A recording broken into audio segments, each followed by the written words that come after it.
다시 우리 오늘이 89번째 시편 강해네요. 시편 82편 1절에서 8절까지 말씀입니다. 시편 82편 1절에서 8절 말씀을 한 절씩 저와 여러분 나누어서 말씀 번갈아가며 읽겠습니다. 하나님은 신들의 모임 가운데에 서시며 하나님은 그들 가운데에서 재판하시느니라. 너희가 불공평한 판단을 하며 악인의 납보기를 언제까지 하려느냐. 가난한 자와 고아를 위하여 판단하며 곤란한 자와 빈궁한 자에게 공의를 베풀지며 가난한 자와 궁핍한 자를 구원하여 악인들의 손에서 건질지니라 하시는도다. 그들은 알지도 못하고 깨닫지도 못하여 흑암 중에 왕래하니 땅의 모든 터가 흔들리리로다. 내가 말하기를 너희는 신들이며 다 준자의 아들들이라 하였으나 그러나 너희는 사람처럼 죽으며 고관의 하나같이 넘어지리로다. 하나님이여 일어나사 세상을 심판하소서. 모든 나라가 주의 소유이기 때문이니이다. 아멘. 네. 여러분, 사형제도 법에 의하여서 재판을 받고 그 재판에 합당한 결과로 사형 언도를 내리고 사형을 집행하는 사형제도에 대해서 어떻게 생각하십니까?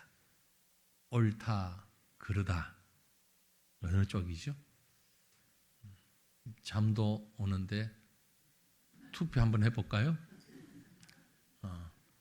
누가 됐든 누구 개인을 두고 하는 얘기 아닙니다. 사형제도라는 제도 자체는 있어야 된다. 한번 손 들어보세요. 사형제도 있어야 된다.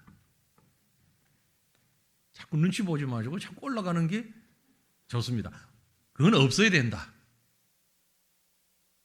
딱 반반이네.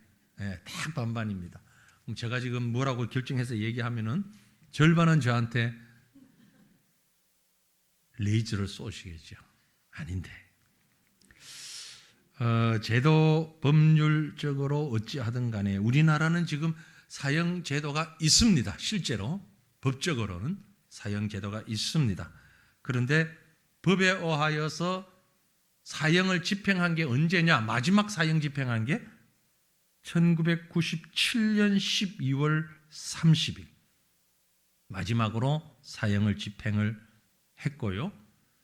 무시무시한 총살형 군형법에 의해서 군대 법에 의해서 사형을 시행한 것은 1985년, 지금 40년이 넘었어요. 85년 9월 20일에 마지막 사형 집행을 했다고 공식적으로 기록되어 있습니다.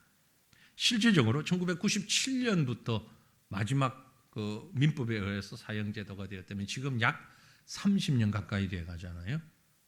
그런데 이게 이제 국제적으로 20년간 사형이 한 건도 이루어지지 않았으면 실질적으로 사형 폐지 국가로 인정을 한답니다. 그래서 우리나라는 뭐 지금 여러분이 손을 어디에 드셨든 상관없이 현실적으로는 사형 제도는 있으면서 사형 폐지 국가로 분류되고 있는 현실입니다. 양쪽 다 지금 만족시켰죠? 그렇죠? 네.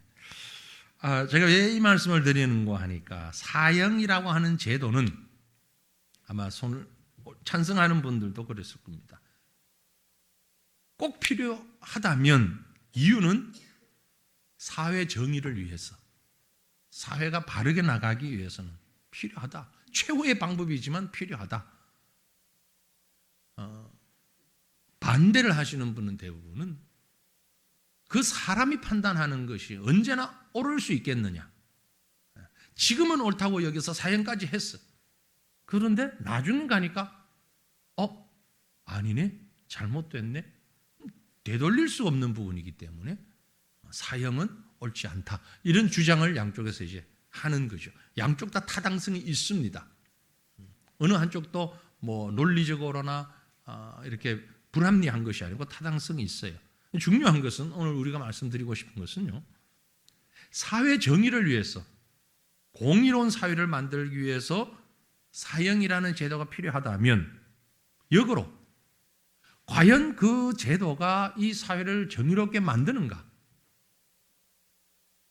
과연 그 사형 제도라고 하는 것이 인간 사회를 공의의 사회로 만들 수 있는가? 아니라는 것을 우리는 다 압니다. 동서고금을 막론하고 하고 싶지만 안 되는 것 중에 하나잖아요. 세계 평화를 하고 싶은데 안 되는 것처럼 공의로운 사회, 정의로운 사회를 말하고 하고 싶은데 어떤 규칙, 어떤 제도 이걸 가지고 할 수 있을까? 의문이 드는 겁니다. 왜 제가 이 말씀을 먼저 서두에 끄집어내는 거 아니? 오늘 시편 82편은 법정 장면이 연출되고 있기 때문에 그렇습니다. 법정의 장면이. 표제어는 아삽의 시라고 되어 있죠. 아삽에 대해서는 여러 번 말씀드렸는데 아삽이 이 본문을 통하여서 불의한 재판이 자행되고 있는, 어떤 재판이든 불의한 재판이 자행되고 있는 법정을 고발하고 있는 거예요. 지금 판사를 고발하는 것처럼 법정, 보통 오늘날의 법정으로 보면 판사가 있고 검사가 있고 변호사가 있고, 그렇죠?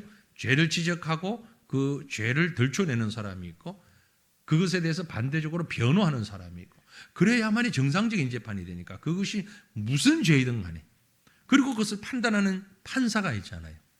재판정에는 이 3석이 꼭 있어야 됩니다. 판사, 검사, 변호사. 세 조건이 딱 맞춰져야 참된 재판이라고 할 수 있는데 바로 그런 모습이 시편 82편에 그려지고 있다는 겁니다. 그래서 여러분의 생각을, 우리의 생각을 지금 재판정으로 좀 이미지를 끌고 가려고 하는 것입니다. 아삽이 살았던 시대, 아삽이 살았던 시대는 다윗 시대입니다. 다윗의 시대는 오늘날과 큰 차이가 있는데 그것이 무슨 차이냐면은 정치와 종교가 분리되지 않은 시대입니다. 지금 우리는 정치와 종교가 완전히 분리되어 있잖아요. 완벽하게 분리되어 있잖아요.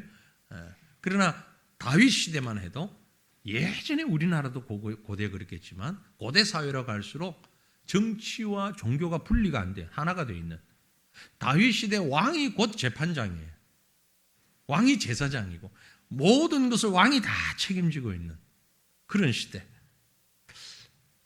바로 그러한 때에 오늘날보다 더 심각한 문제가 있을 수 있죠. 오늘날은 그래도 삼심제도라도 있잖아요. 그게 뭐 제대로 됐든 안 됐든 그건 이제 다른 얘기고, 어쨌든 제도상으로 삼심제도가 있는데, 그래서 억울하면 다시 항소할 수 있고 모든 법이 기본적으로는 그렇잖아요. 그런데 다윗 시대, 고대 사회로 갈수록 그런 것도 없잖아요. 그러니까 한 번의 재판이 너무너무 중요한 겁니다. 그런데 그 재판하는 사람이 누구냐?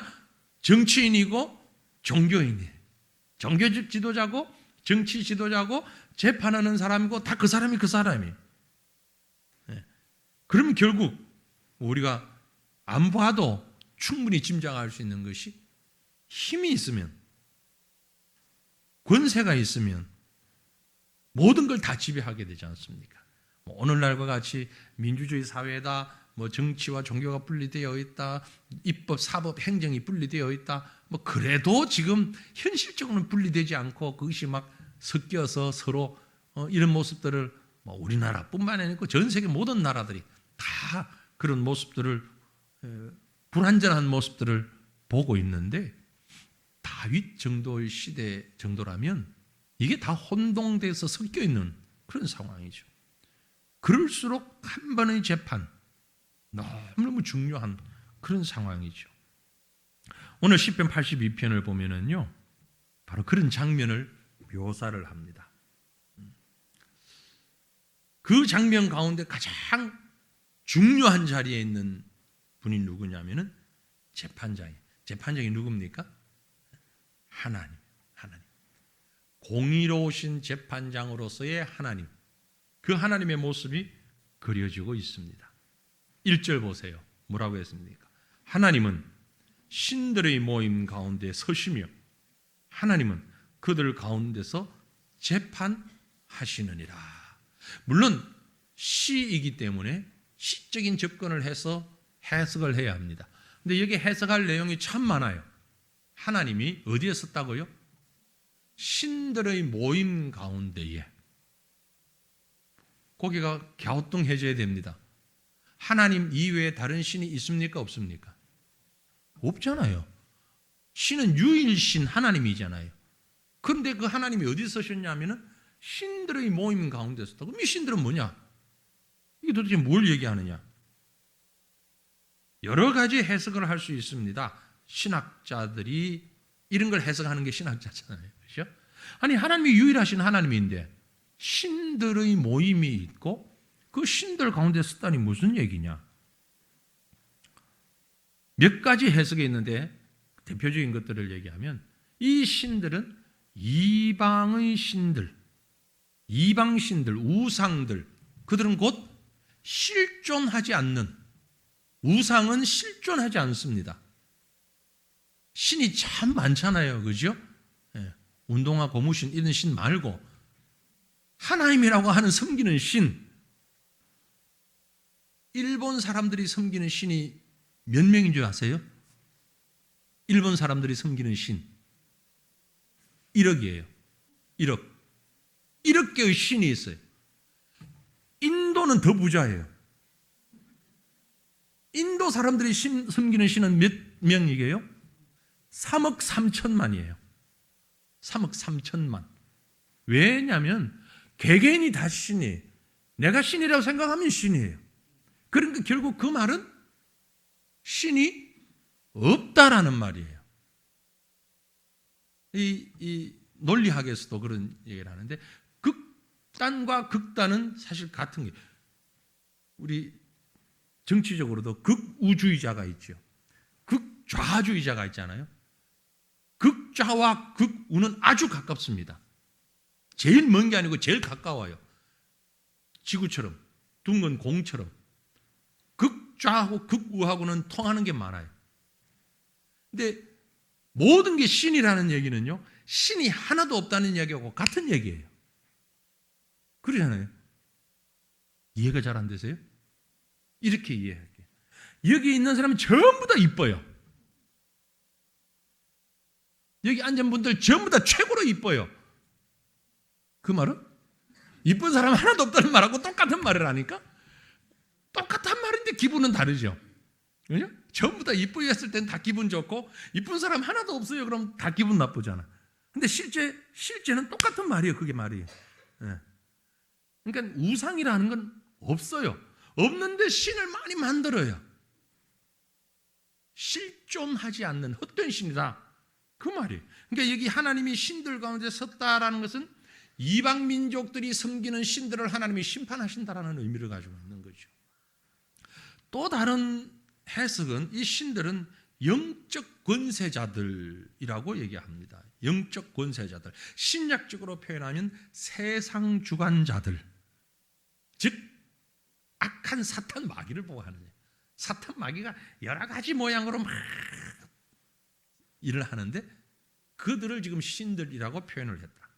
또 하나의 해석은요, 인간 세상의 통치자들이다. 왕, 정치인들, 오늘날로 말하면 정치인들이고, 예전도 정치이지만 왕이나 장관이나 재상이나 이런 사람들. 왜냐하면 성경에 종종 인간의 지도자를 신이라고 표현한 적이 많이 있거든요.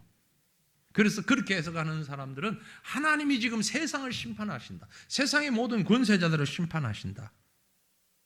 또 어떤 학자는 해석하기를 여기 신들이라고 하는 것은 이스라엘 민족을 두고 하는 얘기다. 하나님이 택한 백성들, 하나님의 일을 위하여 택한 백성들이 하나님 앞에서 심판받을 것을 지금 시적으로 표현하고 있다. 그래서 신들 가운데라고 했을 때 신은 바로 그런 실존하지 않는다, 우상이다, 또는 인간 통치자들이다, 영적 권세 잡은 자다, 하나님 혹은 이스라엘 민족이다. 공통점은요, 그 해석이 어떻게 해석하든 공통점은 이 신들은 영적인 존재이든 특정한 인간이든 상관없이 공통점은 정의를 행하지 않고 불의를 좋아한다. 바른 길을 가지 아니하고 불의한 길을 가는 자들이다.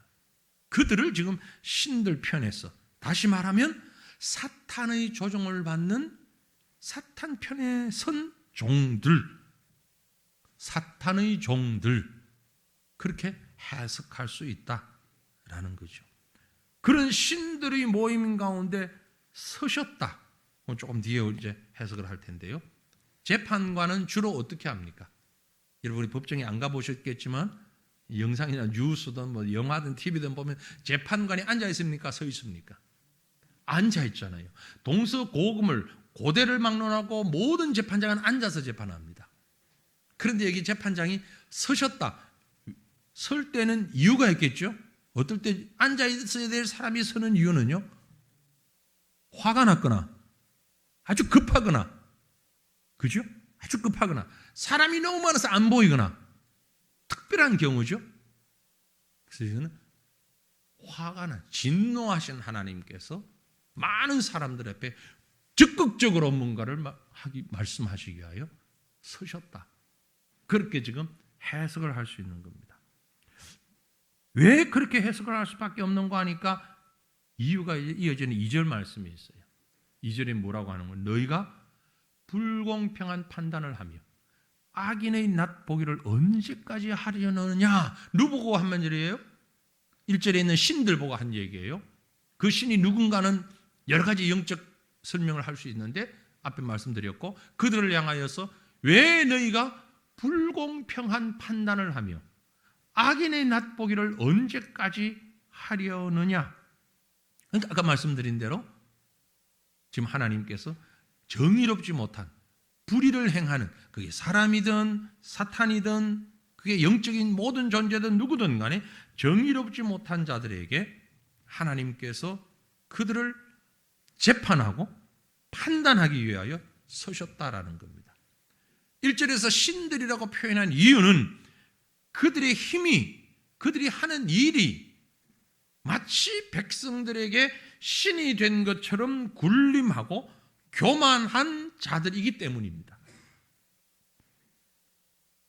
재판장들을 구약성경에 보면 재판하는 판사, 재판장을 신이라고 표현한 경우도 많이 있습니다.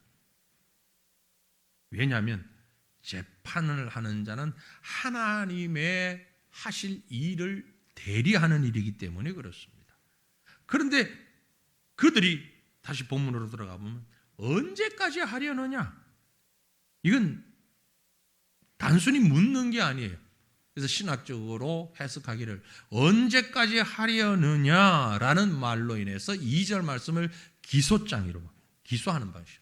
지금 재판장에게 검사가 마치 죄를 들춰내고 기소하는 것처럼 유일하신 여호와 하나님이 신들이라 불려지는 인간 재판장들 혹은 세상 주권자들 앞에 서셔서 진노하셔서 서셔서 친히 검사가 되어서 재판장이면서 친히 죄를 들춰내는 검사가 되셔서 기소장을 제출하고 있는 겁니다. 언제까지 이렇게 불의한 재판을 하겠느냐라는 겁니다.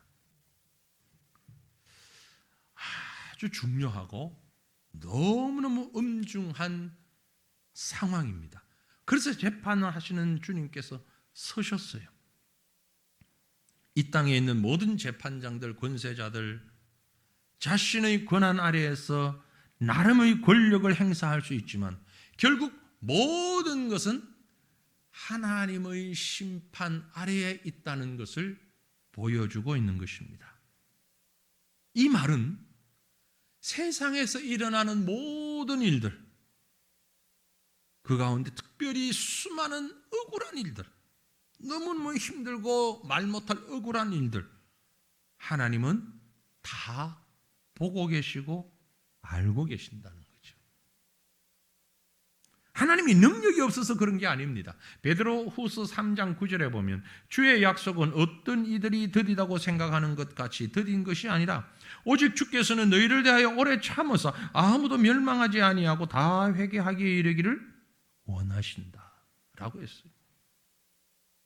우리가 생각하는 것만큼 하나님이 몰라서 아니면 동작이 느려서 아니라는 거죠. 알고 계시지만 참으신다. 왜? 회개할 때까지 기다리시기 때문에. 그러나 그 하나님은 언제까지나 참기만 하는 하나님은 아닙니다. 참기만 하면 심판은 언제 하십니까? 심판하시죠. 모든 것이 다 진실이 드러날 수 있도록 판단하십니다. 우리 하나님은 정의롭고 공의로우신, 인간들이 그렇게 만들고 싶은 공의로운 세상, 우리가 노력해서 만드는 것이 아니라 하나님 친히 만드십니다. 심판하시면서 히브리서 4장 13절에 기록하기를 지으신 것이 하나도 그 앞에 드러나지 않은 것이 없다. 나타나지 않은 것이 없고 우리의 결산을 받으실 눈앞에 만물이 벌거벗은 것 같이 드러난다.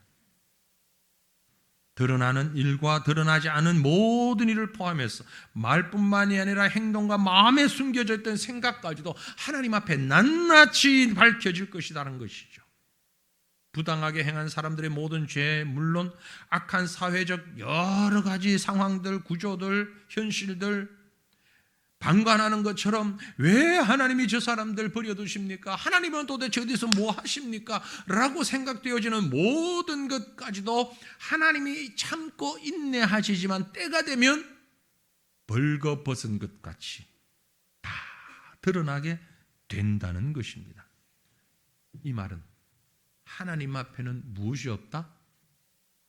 완전 범죄는 없다. 하나님 앞에서. 세상에서도 완전 범죄가 쉽지는 않잖아요.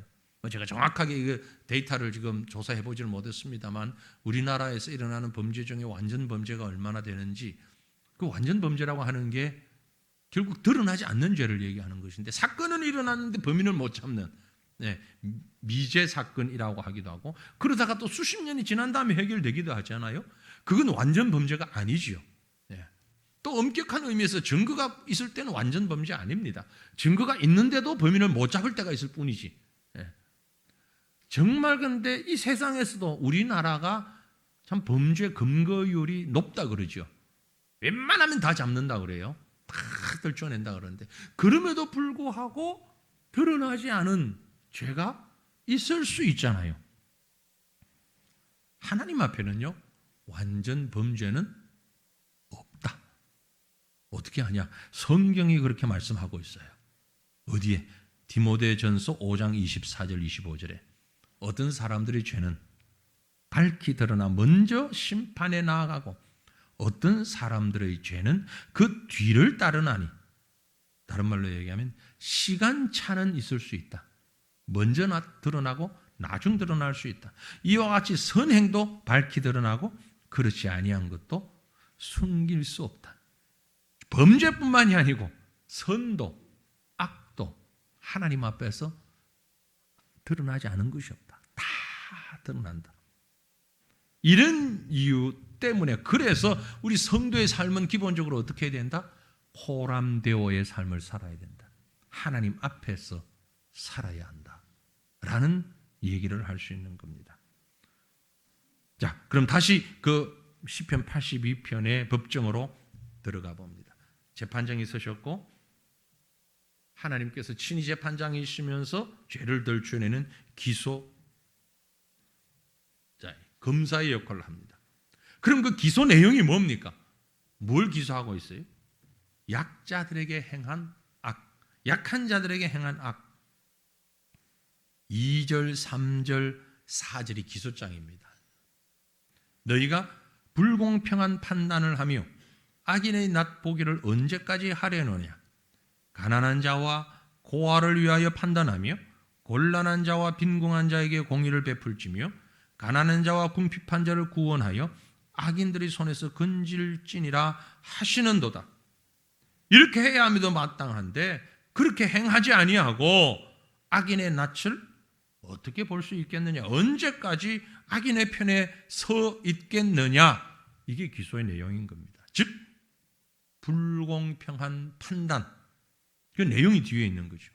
가난한 자, 고아, 빈궁한 자, 궁핍한 자, 약한 자, 연약한 자를 하나님이 그들을 도우라고 했는데 오히려 악인의 편에서 그들을 압제하고 있다라는 게 기소의 내용입니다.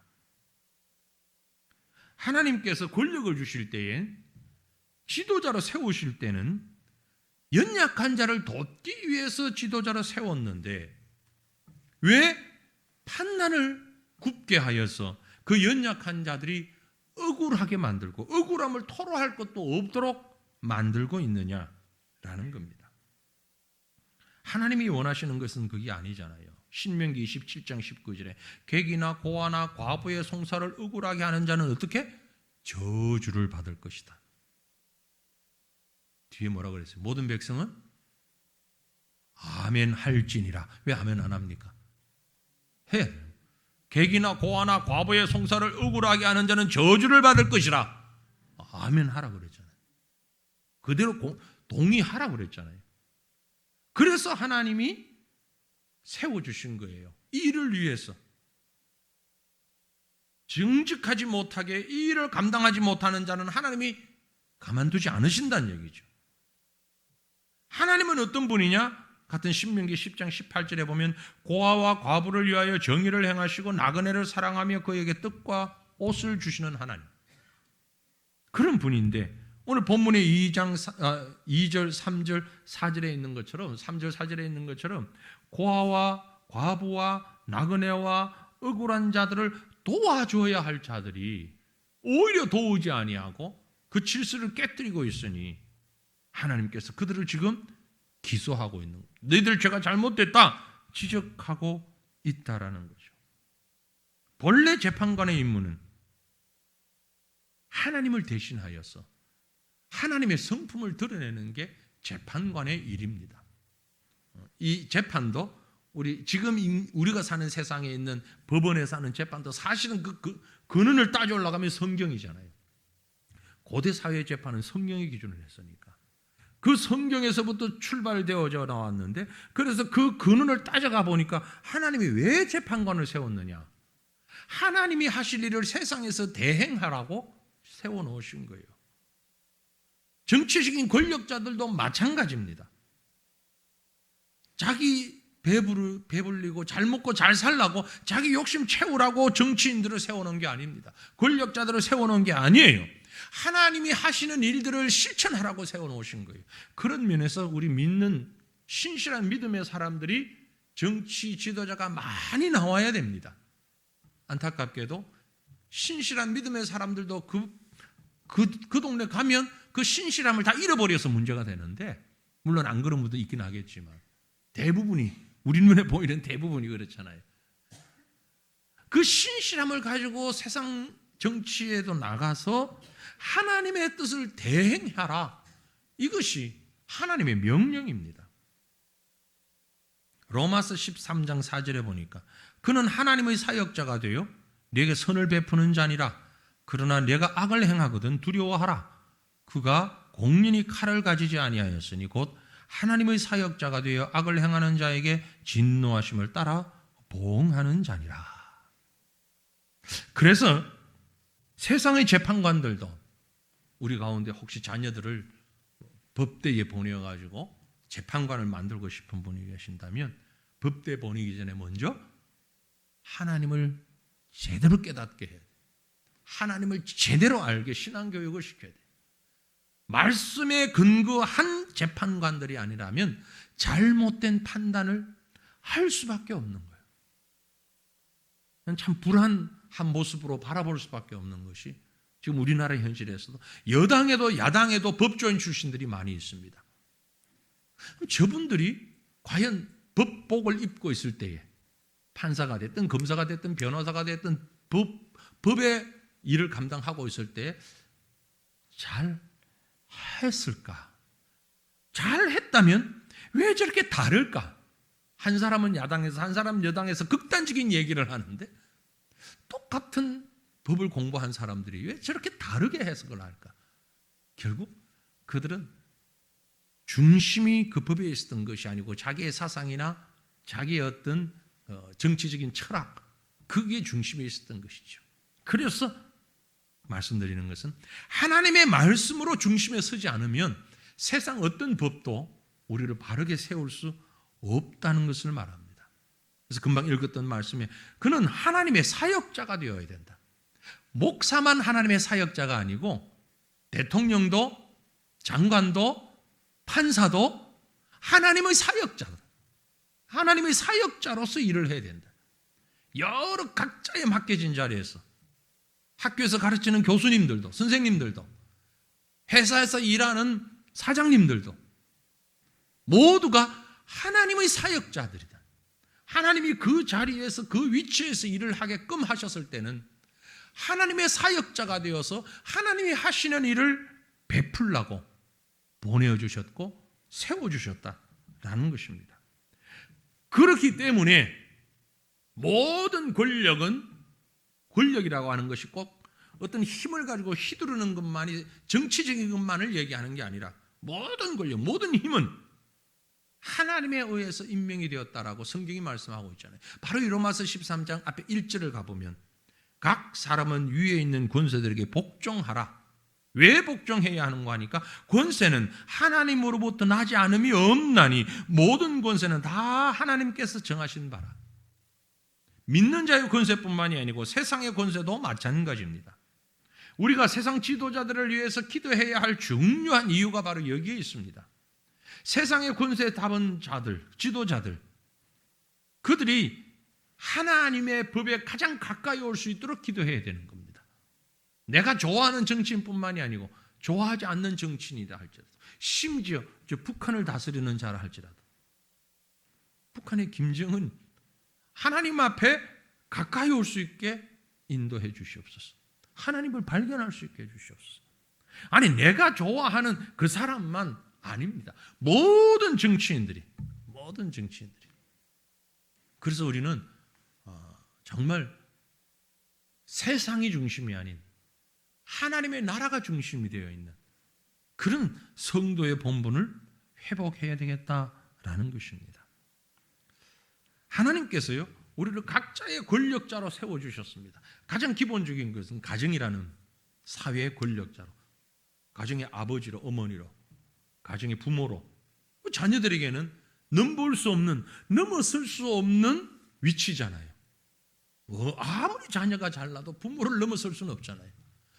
직장에서 사장으로 혹은 임원으로, 그 사회가 크면 클수록, 작으면 작을수록, 큰 대로 작은 대로, 우리 교회도 여러 종류의 직장에서 생활하는 분들이 많이 계신데 많은 직원들을 거느리고 계신 분도 계시고 자영업자도 있고 혼자 하는 분도 있고 또 서너 명 같이 함께 일을 하는 사람도 있고 다양한 사람들이 있는데 그 모든 위치에서 하나님이 우리를 재판관으로 권세자로 세우셨다는 것을 잊지 마셔야 되는 것입니다. 그래서 우리가 잘해야 되는 거예요. 잘 못하면 하나님 앞에 범죄하는 거예요. 예를 들어서 세화천교의 신실한 장로님, 권사님, 집사님입니다. 누가 봐도 다 압니다. 아주 신실한 크리스천이에요. 그런데 그분이 사회에 가서 직장에서 일을 하는데 너무 정직하지 못하고 너무 엉망으로 일을 해. 그래서 함께 일하는 사람이, 그 아래 사람이 엄청난 피해를 봤어요. 그럼 그분들이 뭐라고 원망할 것 같아요? 예수 믿는다면서. 아니, 하나님이 정말 있기나 해? 하나님이 있다면 저 사람 저렇게 주일마다 가서 예배 잘 드리고 신앙생활 잘한다는데 사람만 보면 교회 가자고 그러는데 하나님이 있는데 저 사람 왜 실제 일은 이 모양이야? 누가 욕을 먹어요? 하나님을 욕되게 하잖아요. 누구 책임이에요? 그 앞에 선 사람의 책임이죠. 그 권세가 크든 작든 하나님이 맡겨주신 위치에서 책임을 감당해야 되는데 직원 한 명하고 같이 있어요. 그럴지라도 그 책임을 하나님이 맡겨주셨단 말이에요. 그 권세를 맡겨주셨단 말이에요. 그런데 그 사람 때문에 하나님이 욕을 먹는 거야. 하나님 영광 가리워지는 거야. 그럼 그 위치가 하나님 앞에 얼마나 두려운 위치인가라는 거죠. 하나님이 재판장이다, 우리를 재판관으로 세우셨다라는 바로 그런 의미를 가지고 있는 것이고, 그런 사람들이 다 모여 있다면 세화천교회 성도 절반이 사회에 나가서 아이고 저 사람 때문에 난 예수 안 믿을래. 저 사람 때문에 나는 하나님이 계신다는 걸 인정하지 못해. 만약 이렇게 된다면 이 사회는 어떻게 돼요? 지옥이 되는 거죠. 그게 바로 지옥이에요. 그게 오늘 본문의 5절 말씀이에요. 5절에 이렇게 표현합니다. 그들은 알지도 못하고 깨닫지도 못하여 흑암 중에 왕래하니 땅의 모든 터가 흔들리는도다. 땅이 흔들리면 그 말은 법과 정의가 무너졌다는 것을 얘기하는 거예요. 지진이 나면 집이 무너지잖아요. 이 땅이 흔들린다는 얘기는 정의가 무너졌다. 진리가 무너졌다. 누구 때문에? 나 때문에. 내가 그 사회 속에서, 그 단체 속에서 잘못되었기 때문에. 아주 우리나라에 목사님이 대통령 된 적이 없죠. 그러니까 예를 들어서 신실한 목사님이 대통령이 됐는데 엉뚱한 짓을 했어. 잘못된 짓을 했어. 그럼 온 백성들이 뭐라 하겠어요? 야, 하나님 없다. 목사가 저러는데 뭐가 되겠어? 터가 흔들리는 거죠. 하나님의 나라 터가 흔들리는 거예요. 바로 그 말이에요. 나 한 사람으로 인하여서, 우리 몇 사람으로 인하여서 하나님의 이름에 영화롭지 못하게 되면 터가 흔들리는 거예요. 세상이 무너지는 거예요. 지옥이 되어버리는 거예요. 권력자, 지도자, 모든 인간들이 가진 삶의 목적은 아침 시간에도 말씀드린 것처럼 하나님을 영화롭게 하고 영원토록 그를 즐거워하는 것인데, 권력을 주셨는데, 하나님께서 힘을 주셨는데 그 힘을 가지고 하나님을 모욕하고 세상을 불행하게 만드는 자가 되어서는 안 된다는 것을 시편 82편은 지금 경고하고 있는 겁니다. 아삽이 이 시를 통해서 그 백성들에게 경고하고 있는 겁니다. 우리의 판단이, 우리의 기준이 얼마나 중요한가를 말씀하고 있는 것이죠.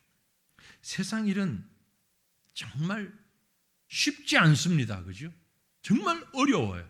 아주 단순해 보이는 일도, 그것조차도 사실은 단순하지 않습니다. 우리가 내용을 잘 모르기 때문에 그런 거예요. 그래서 섣불리 이렇다 저렇다 얘기하기가 참 어려워요. 더군다나 현대사회, 우리가 살고 있는 이 사회 속에는 웬만해서는 여러분 참 판단하기가 어렵다고 하는 것이, 왜냐하면 진짜 뉴스도 있지만 가짜 뉴스가 진짜 뉴스처럼 너무 많기 때문에, 진짜도 있고 가짜도 있고 섞여 있는데 내가 알고 있는 것이 진짜인지 가짜인지 나도 몰라요. 그죠?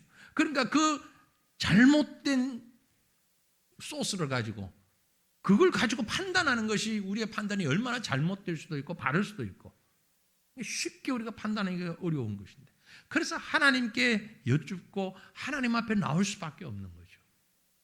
정의는 하나님에게만 있기 때문에 그렇습니다. 자, 그러면 오늘 이 말씀의 마지막 부분에 가서 하나님의 판결문을 한번 보십시오. 하나님 뭐라고 판결을 하시느냐. 6절 7절을 다시 보면요, 내가 말하기를 너희는 신들이며 다 지존자의 아들들이라 하였으나 그러나 너희는 사람처럼 죽으며 고관의 하나같이 넘어지리로다. 하나님께서 권력을 다 위임해 주셨는데 하나님의 대리인으로서의 신들입니다. 여기 신들은 내가 말하기를 너희는 신들이며, 모세가 호렙산에서 하나님을 만났을 때에 야, 애굽으로 가서 내 백성을 구원해라. 아이고 하나님 나 못합니다.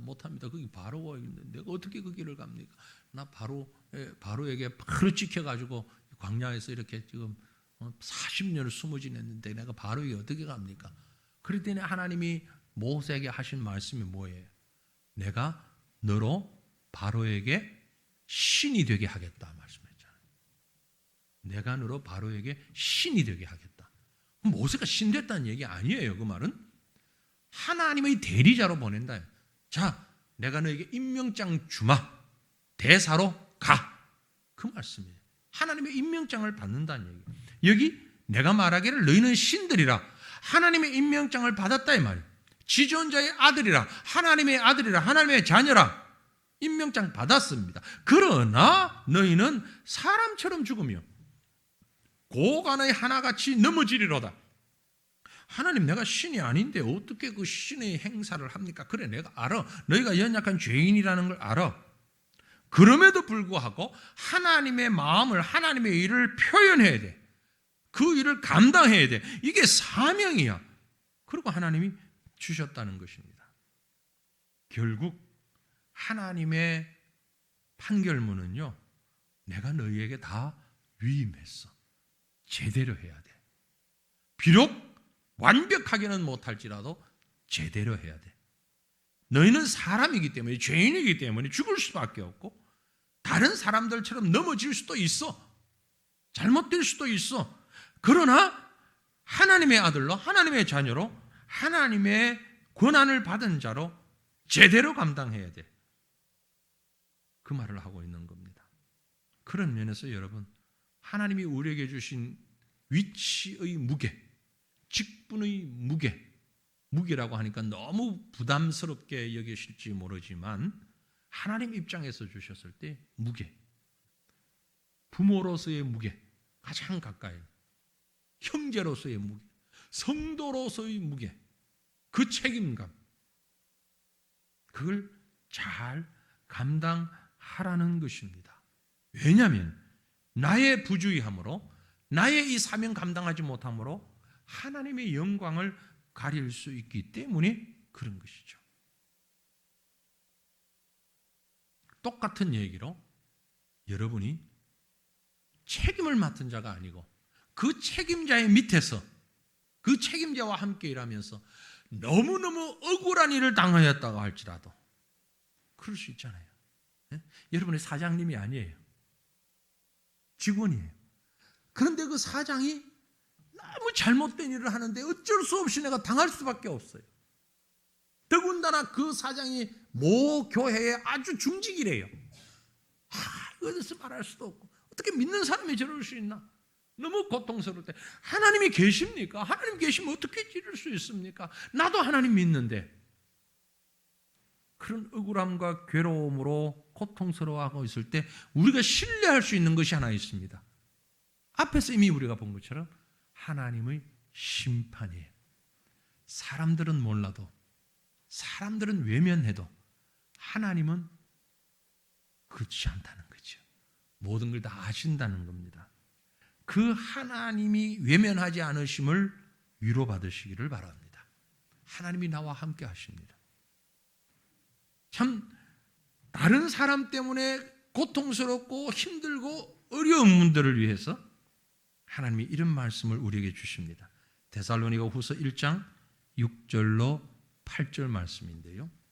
우리 같이 읽어보겠습니다. 너희로 환난을 받게 하는 자들에게는 환난으로 갚으시고 환난을 받는 너희에게는 우리와 함께 안식으로 갚으시는 것이 하나님의 공이시니 주 예수께서 자기의 능력을 천사들과 함께 하늘로부터 불꽃 가운데 나타나실 때에 하나님을 모르는 자들과 우리 주 예수의 복음에 복종하지 않는 자들에게 형벌을 내리시리니. 아멘. 환난을 받게 하는 자들에게는 환난으로 갚으시고 환난을 받은 우리에게는 안식으로 갚으시는 것이 하나님의 판단이다. 여러분, 그러므로 지금 눈에 보이는 혹 불합리한, 불공정한, 마치 하나님이 계시지 않은 것 같은 그런 문제로 손해를 보셨거나 고통당하시거나 괴로워하시는 분들이 계신다면 이 말씀이 위로가 되기를 바랍니다. 더 나아가서 이 모든 것을 해결하는 참 재판장, 완전한 재판장은 하나님이십니다. 그래서 이렇게 기도하시기를 바랍니다. 오늘 시편 82편의 마지막 절 8절 같이요. 하나님이여 일어나사 세상을 심판하소서. 모든 나라가 주의 소유이기 때문입니다. 아멘. 모든 나라가 주님의 소유이기 때문입니다.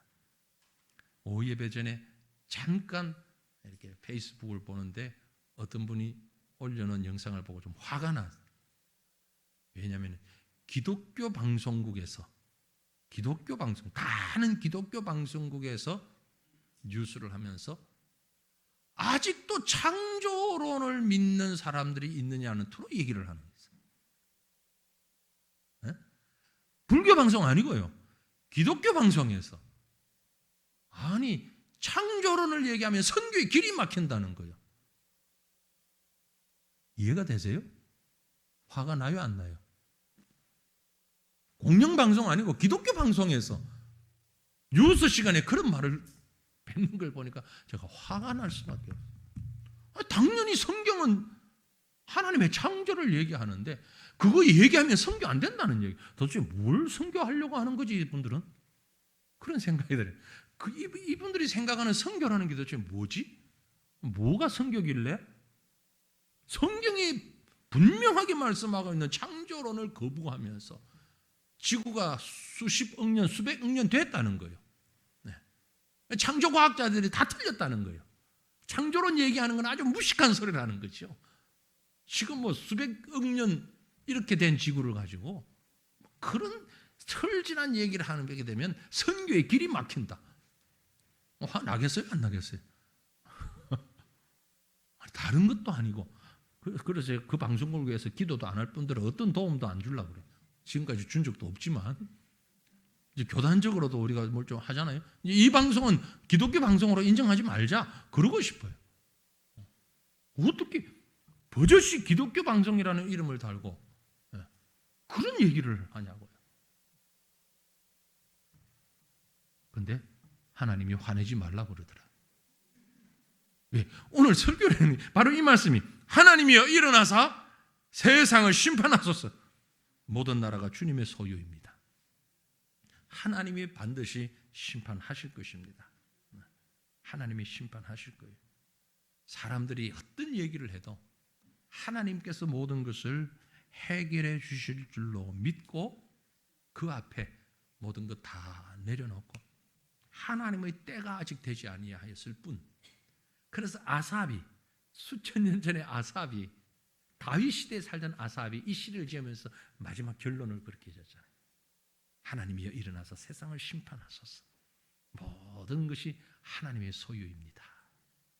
이 고백으로 오늘 저와 여러분이 이 말씀 앞에서 우리의 영원한 재판장 되시는 하나님 앞에 우리 자신을 다 맡기고 내 죄와 내 연약함과 내 억울함까지 내려놓고 주님 의지할 수 있는 저와 여러분 될 수 있기를 주님의 이름으로 축원합니다.